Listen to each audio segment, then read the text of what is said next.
148 alumnes a la gran final de secundari de primer i segon de l'ESO de Sabadell 2024. S'han trobat al gimnàs d'Elies Junqueras. 3 rondes molt aferrissades que anaven conformant la classificació final. l'Scrabble, un joc que ens ajuda a conèixer la nostra llengua i a estimar-la també. Hi ha hagut taules on han desfermat la passió. També ens ha acompanyat el regidor d'Educació.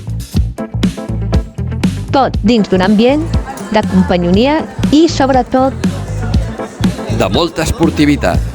i al final lliurament de premis a càrrec del director de l'escola, John Bonai, I de les professores Ida Ullà i Susana, ànimes d'aquest campionat. I és Junqueras, Escola Serra i és Can Oriac. i és Pau Vila, i Escola El Virolet. Ens veurem a Barcelona.